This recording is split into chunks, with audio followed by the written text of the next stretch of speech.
A Bíblia diz no livro de Gênesis, no capítulo 28, nos versículos de 1 a 22.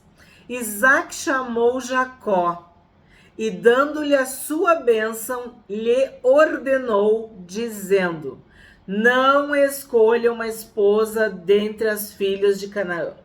Então, se tu viu o vídeo de ontem, se tu leu o capítulo de ontem, tu lembra que nós encerramos o capítulo com Isaac ouvindo, vamos dizer, uma queixa, um ultimato, um desabafo de Rebeca, que não aguentaria, né, que o seu filho Jacó seguisse o exemplo de Esaú de tomar mulheres cananeias como esposa. Então, tu tá com a Bíblia aberta. Se tu pegar o capítulo 27, no último versículo, foi assim que a gente encerrou ontem. Então Rebeca disse a Isaac: estou aborrecida da vida por causa das filhas de Et. As filhas de Et são as noras dela, Judite e Basemate. Se Jacó tomar esposa dentre as filhas de Et, tais como estas, as filhas desta terra, de que me servirá a vida? Então imagina a vergonha que eram essas noras, o desgosto, a amargura, a tristeza. Então Rebeca desabafa para Isaac que não iria suportar que Jacó fizesse a mesma coisa. Então o capítulo 28 começa com Isaac tomando uma atitude. Porque eu já falei para vocês, né, muitas vezes, a Bíblia não foi escrita capítulos e versículos. Isso aqui é uma narração, mas para a leitura pública ela é dividida dessa forma. Então a gente parou ontem, mas na verdade está continuando aqui. Então o que Isaac faz diante do que Rebeca lhe diz? Ele chama Jacó, dá uma bênção, quer dizer, abençoa Jacó e lhe ordena. E aí que eu falo para vocês, ó. Isaac ordena para Jacó e Jacó obedece. Isaac ordena Esaú e Esaú desobedece. Esaú faz o quê? Escolhe duas mulheres estrangeiras. Tu tá entendendo a diferença? Um pai tem dois filhos. Um filho obedece, o outro desobedece. E mesmo assim, o pai tá cego, né? O pai não enxerga os defeitos do filho e nem as qualidades do outro filho, porque ele ama um e despreza o outro. Qual é a ordem de Isaac para Jacó? Não escolha uma esposa dentre as filhas de Canaã. Não escolha uma mulher que não serve, que não segue a Deus, que não adora a Deus, que não obedece às tradições, os costumes da descendência de Abraão, né? Não escolha. Não faz isso. Levante-se e vá a Padã Arã. A gente já viu, né? Padã Arã.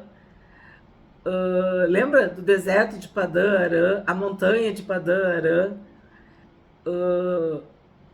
Já éramos assim uma referência, porque foi de lá que veio Rebeca. E eu já falei no outro vídeo, 900 quilômetros de distância, era bem longe, era uma viagem de cerca de um mês. Levante-se e vá a Padã Arã, a casa de Betuel. Betuel era o pai de sua mãe. Pai de quem? Pai de Rebeca. E tome lá por esposa uma. Sublinha aí na tua Bíblia. Tome lá por esposa uma das filhas de Labão, irmão de sua mãe. Então Isaac estava determinando, ordenando bem claro para Jacó o que ele tinha que fazer. Primeiro, não escolher nenhuma mulher estrangeira, cananeia, idólatra, impura, liberal, nada. Essas mulheres aqui da terra, né, daqui da redondeza, não servem para ti, meu filho. É isso que ele está dizendo. Não escolha. Aí depois ele diz, vá até a cidade, né? Até as terras da tua mãe, dos parentes da tua mãe, e escolha uma esposa, tá? 3. Que o Deus Todo-Poderoso o abençoe, faça com que seja fecundo e o multiplique para que você venha a ser uma multidão de povos. Então aqui Isaac está mencionando Deus e o Deus Todo-Poderoso. Porque é o Deus Todo-Poderoso que abençoa, é o Deus Todo-Poderoso que faz com que a pessoa seja fecunda, né? Que eles sejam fecundos, que haja multiplicação e que ele cumpra a bênção de Abraão, né? Que é uma multidão de povos. Acabei de falar.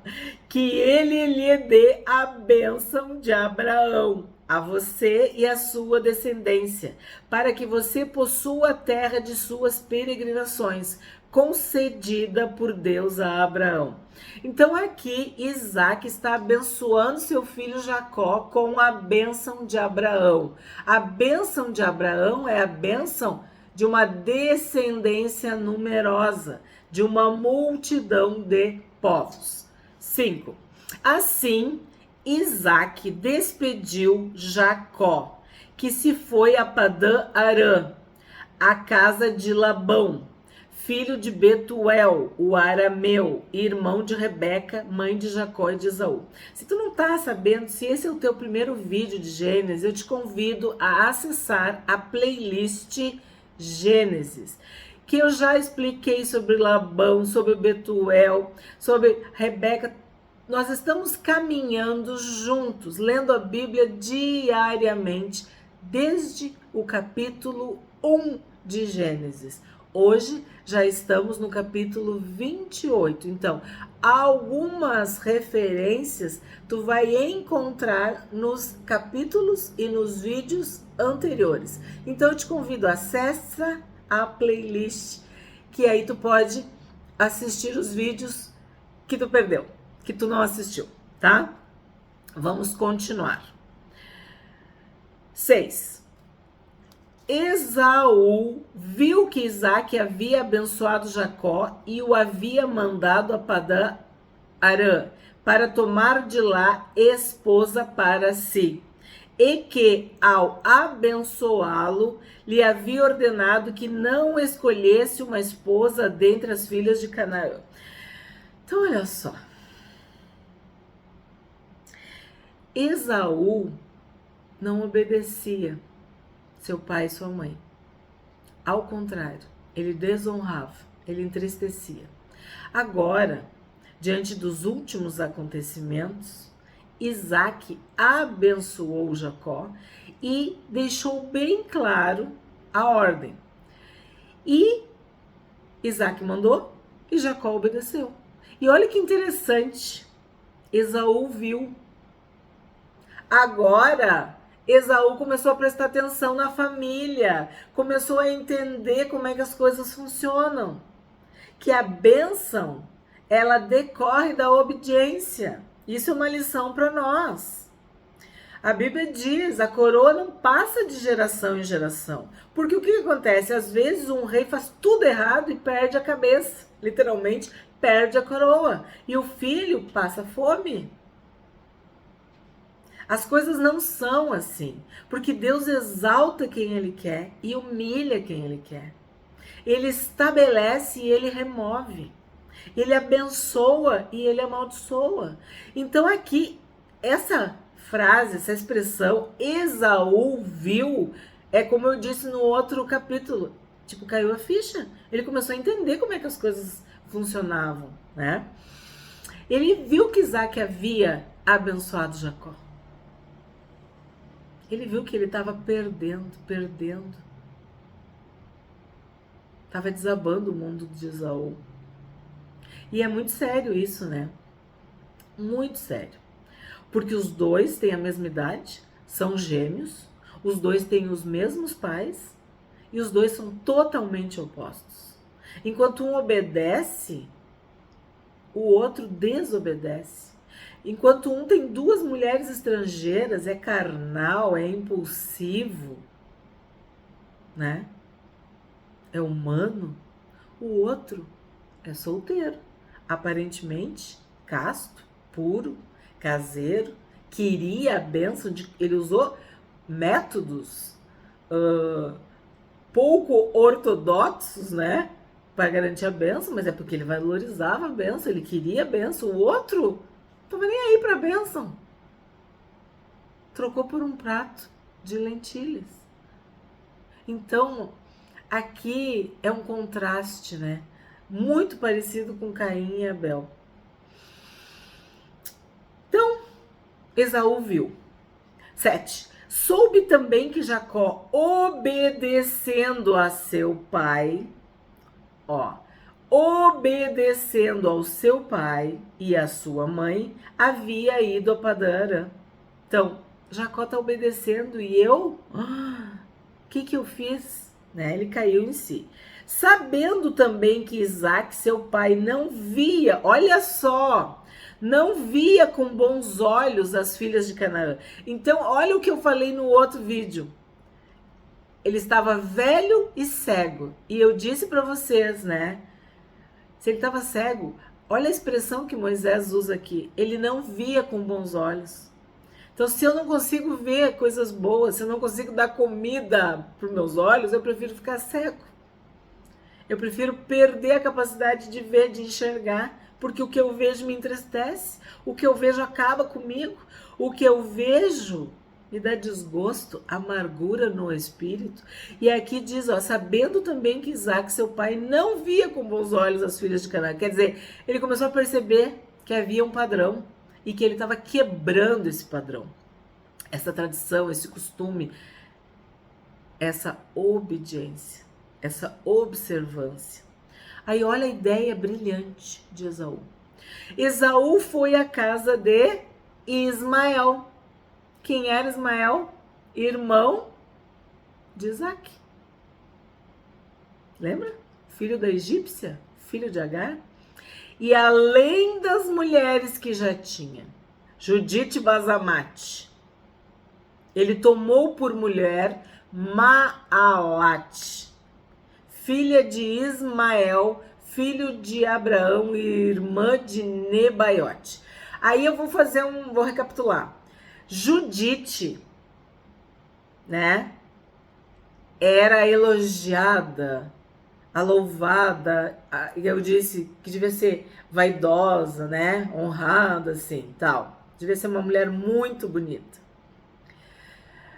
A Basamate era cheirosa, tinha a fragrância, aroma, tal. Então também devia,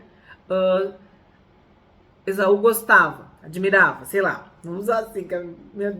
E agora, a Maalat significa harpa. Todas sempre tem um apelo visual. Se tu pensar, música, dança, sei lá, talvez um corpo bonito, não sei, mas essa Maalat dava essa ideia de que talvez fosse muito bonita, que cantasse, que dançasse, não sei. É o que dá pra gente aprender do significado do nome. E aí o que ele faz? Ele casa com essa, que seria a primeira opção, porque era filha, né, de Ismael. Só que ele não abandona as outras 2. Então o que já era errado ficou mais errado ainda. Era para ter uma esposa, ele tinha 2. Era para ser uma esposa do povo, do Senhor. Ele tinha 2 estrangeiras. Agora ele tem 3 esposas. E numa tentativa desesperada de agradar o pai e a mãe, vamos dizer assim. E aí ela tem um irmão chamado Nebaiote, que significa montes elevados. Então o que simboliza tudo isso para Esaú? Que ele só queria o que aparentava. Porque vocês lembram, eu tenho falado para vocês, o significado dos nomes no original, no hebraico, aumenta o entendimento. Então, a Judite era louvada, elogiada, bonita, vistosa, vaidosa, sei lá, maravilhosa. Então, ele queria, como é que é? Esposa troféu. O pai dela tinha um poço. Então, poço, água, prosperidade, riqueza, proeminência, importância. Então, ele escolheu alguém, vamos dizer assim, com esse critério. Nada espiritual. Tudo material. Tudo circunstancial. Interesse.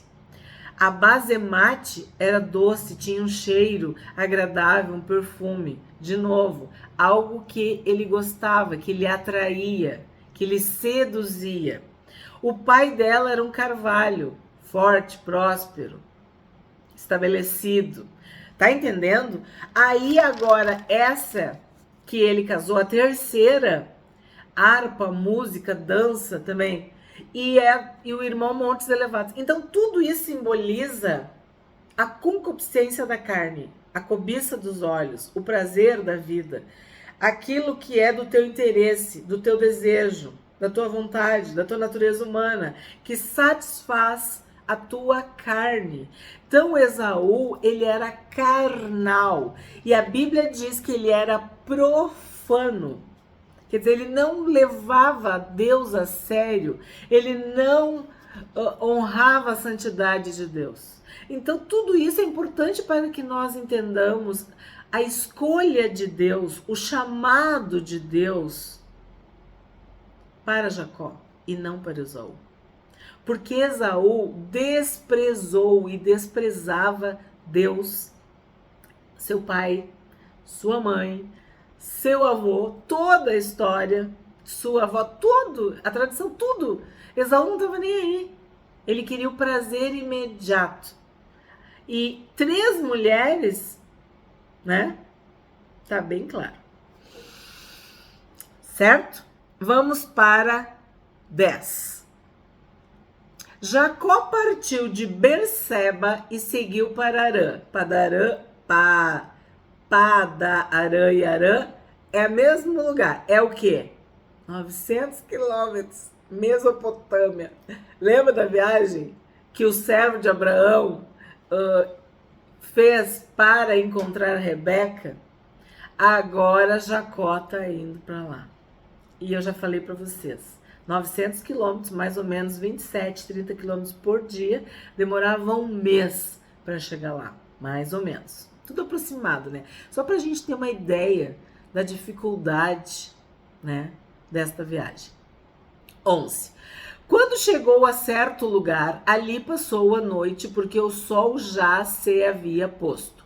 Pegou uma das pedras do lugar, fez dela o seu travesseiro e se deitou ali mesmo para dormir. E sonhou, eis que estava posta na terra uma escada cujo topo atingia o céu. E os anjos de Deus subiam e desciam por ela. E eis que o Senhor estava perto dele e lhe disse: Eu sou o Senhor, Deus de Abraão, seu pai, e Deus de Isaque.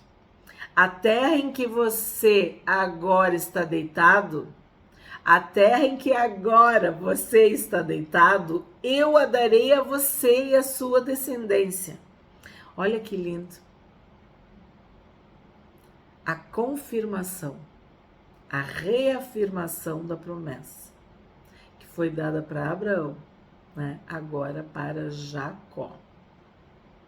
A terra em que agora você está deitado, eu a darei a você e a sua descendência. A sua descendência será como o pó da terra. Você se estenderá para o oeste e para o leste, para o norte e para o sul. Em você e na sua descendência serão benditas todas as famílias da terra. Eis que eu estou com você e o guardarei por onde quer que você for. Farei com que você volte para esta terra, porque não o abandonarei até que eu cumpra aquilo que lhe prometi. Vamos parar aqui, até rimou. Então, o que eu tenho que destacar deste trecho? Primeira coisa que nós temos que prestar atenção. Escada. Uma escada. Para que serve uma escada? Para que tu saia de um nível para outro nível. Tu pode subir pela escada, tu pode ir para cima e tu pode descer pela escada, não é isso? Então, quem é a nossa escada? O nosso caminho? Quem nos leva até o céu? O Senhor Jesus. Então, quando ele vê uma escada, isso é uma figura, é uma analogia, uma simbologia, uma alegoria, é um tipo do Senhor Jesus, que nos leva de um nível inferior, né, da terra para o céu, nível superior, que nos salva, que nos aproxima da presença de Deus. Aí fala dos anjos. Anjos que subiam e desciam por ela. Nós sabemos que anjos são mensageiros de Deus, que são funcionários, empregados, secretários, enviados, subordinados a Deus. E subir e descer significa que eles estão levando, trazendo. Deus dá a ordem, eles vêm para a terra e cumprem. E sim, Deus tem anjos na sua presença e anjos enviados para a terra para cumprir toda a sua vontade. E nós somos protegidos por 2/3 de anjos. Então, isso simboliza a presença de Deus. Porque anjos assistem na presença de Deus. Anjos obedecem às ordens de Deus. Anjos são enviados por Deus para a terra. Então, quando ele vê a escada e os anjos, ele está vendo, está tendo uma visão celestial, uma visão da presença de Deus. Céu e terra, ou céus e terra. Quem uniu o céu e a terra? O Senhor Jesus. O Deus homem, o homem Deus. O Deus que se fez homem para nos salvar, que uniu os céus e a terra. Então, essa visão celestial, ela é muito simbólica, ela é muito explicativa. Ela aponta para o Senhor Jesus e para o plano de salvação, para a obra de salvação, para a união da humanidade com Deus. Aí depois fala, desse encontro que ele teve. Aí fala da bênção, né? Eis que eu estou com você e o guardarei por onde quer que você for. Então, o que Deus está dizendo aqui? Eu estou contigo. Eu estou com você. E eu não vou te abandonar. Eu vou te guardar, eu vou te proteger. Eu estarei contigo. É isso que ele está dizendo. Farei com que você volte para esta terra, porque não o abandonarei, até que eu cumpra aquilo que ele prometi. Deus é fiel. O que Deus prometeu, ele vai cumprir. Quando Jacó despertou do sono, disse: na verdade, o Senhor está neste lugar e eu não o sabia. Então, o que eu falei para vocês no outro capítulo? Que Esaú e Jacó não eram salvos. Eles não conheciam Deus. Eles não tinham a fé de Abraão. Eles não tinham a obediência de Isaac. Eles não conheciam o Deus de Abraão e de Isaac. Tanto que é o Deus que tu serve, não sou eu que sirvo. Esse é um problema, né? Uma geração tem que pregar para outra geração. Uma geração tem que semear. Senão, alguém vai passar fome. Não vai ter semente na terra, não vai ter fruto, não vai ter alimento. Então, o que acontece aqui? Eu não o sabia. Ele não conhecia Deus. Ele não sabia quem era Deus. Ele sabia que o pai dele seguia um Deus. Ele sabia que o avô dele seguia um Deus. Mas ele não sabia. Na verdade, o Senhor está nesse lugar e eu não sabia. Eu não conhecia. Eu não percebi a visitação. 17. E temendo disse: quão temível é este lugar? É a casa de Deus, a porta dos céus. Então aqui de novo, a gente vê que Jacó era temente a Deus. Ele tinha respeito, né? Em várias oportunidades a gente percebe, ele não quer ser zombador, ele não quer, porque ele já nasceu com essa pecha, né? Esse bullying contra ele, de que ele era o enganador, né? Esse era o nome dele, de que ele estava no pé do irmão, enfim, tudo isso. Aí aqui ele diz que ele estava temendo. Quão temível este lugar, é a casa de Deus, a porta dos céus. Então, o que ele tá vendo aqui? A casa de Deus, no original, é Betel. Tu vê, é uma palavra triconhecida. Então, quando ele diz, ó, é a casa de Deus, ele está se referindo a essa expressão, Betel. E aí ele fala a porta dos céus, de novo. Jesus disse, eu sou o caminho, a verdade e a vida. Ele disse, eu sou a porta. Ele falou, eu sou a água da vida, eu sou o pão dos céus. O Senhor Jesus, ele se apresenta de muitas formas, eu sou a luz do mundo. Então, quando Jacó refere a porta dos céus, de novo, é uma referência ao Senhor Jesus. Como que tu vai entrar no céu? Tu tem que passar pela porta. E essa porta se chama Jesus Cristo. A porta dos céus é Jesus. Na manhã seguinte, Jacó levantou-se de madrugada. Lembra que Abraão sempre levantava de madrugada?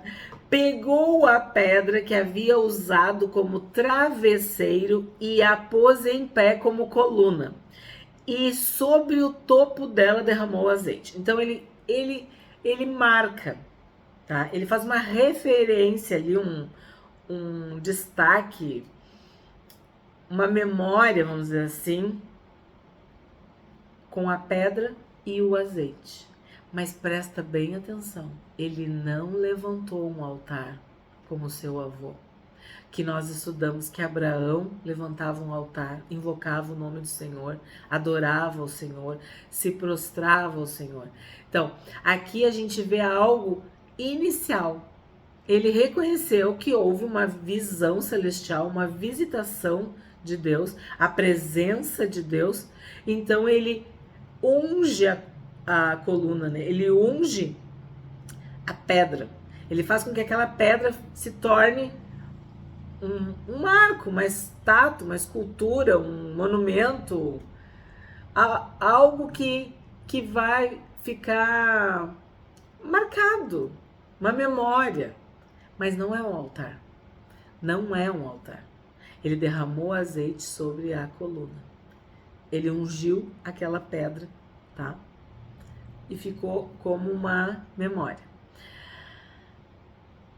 19. E ao lugar, cidade que antes se chamava Luz, deu o nome de Betel. Betel, casa de Deus, Betel. Jacó fez também um voto dizendo, se Deus for comigo e me guardar nesta jornada que empreendo e me der pão para comer e roupa para vestir, então, se Deus for comigo, Deus disse que ia ir com ele, que ia guardar, que ia proteger, que ia abençoar, que não ia o abandonar. Então, se Deus for comigo, onde está a tua fé? Ele não creu na palavra de Deus. Ele não tinha fé, ele não conhecia esse Deus. Ele estava negociando, né? Se Deus for comigo e me guardar nesta jornada que empreendo e me der pão para comer e roupa para vestir, de maneira que eu volte em paz para a casa de meu pai, então o Senhor será o meu Deus. E a pedra que pus como coluna será a casa de Deus. E de tudo o que me concederes, certamente te darei o dízimo. Então, olha só. Abraão deu o dízimo para Melquisedeque, né? A gente viu que Isaac foi correto. Lembra da história dos poços?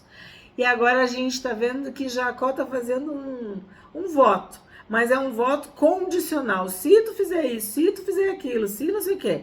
A pedra foi ungida. Então, Jesus é a pedra angular, a pedra que os construtores rejeitaram. E ele foi ungido, é o Messias. Então, aqui de novo nós temos outra referência. E aí, o que Jacó está dizendo? Que esta pedra, essa coluna vai ser a casa de Deus. Então, vai dizer que não é uma profecia, que não é algo que aponta para Jesus, para toda a obra de salvação, para todo o ministério de reconciliação que o Senhor Jesus estabeleceu com a sua vinda, morte, sepultamento e ressurreição. E aí o que Jacó quer? Ele quer proteção, ele quer roupa, quer alimento e quer paz. Pouca coisa, né? E o que ele vai dar em troca? O dízimo. Então a gente vê que ele não teve um encontro pessoal, íntimo, verdadeiro com Deus. Ele estava começando a despertar para a existência e a presença de Deus. Porque ele diz, então será o Senhor será o meu Deus. Ó, vamos lá. No 21. Então o Senhor será o meu Deus. Se o Senhor será o meu Deus, significa que o Senhor não é o meu Deus, porque ele será o meu Deus. Então tá bem claro, Jacó não tinha se convertido. Jacó não tinha fé no Deus de Isaac e no Deus de Abraão. Isso me lembra a profecia para Israel. Quando Paulo fala sobre a salvação dos judeus. Olha que interessante. De maneira que eu volte em paz para a casa de meu pai, então o Senhor será o meu Deus. E a pedra que pus como coluna será a casa de Deus. E de tudo que me concederes, certamente te darei o dízimo. Então, isso aponta também para a redenção de Israel, para a obra completa. Quando a casa de Deus, a casa de Israel, o povo de Deus, reconhecer que aquela pedra foi ungida, que Jesus é o Messias, é o Salvador, é o prometido. Porque nós sabemos que Jacó se tornará Israel. Então, quando ele conhecer o Deus, quando ele conhecer o Salvador, quando ele reconhecer o Messias, o ungido. Muito forte, né? Aqui a gente está percebendo que Jacó começa uma jornada, uma caminhada com Deus. Ele ainda não conhece intimamente, pessoalmente, Deus, mas ele vai encontrar Deus. Essa é a promessa, né? Essa é a bênção. Esse foi o capítulo 28 de Gênesis. Se tu gostou, curte, comenta e compartilha. Se tu não for inscrito do canal A Bíblia Diz, por favor, te inscreve.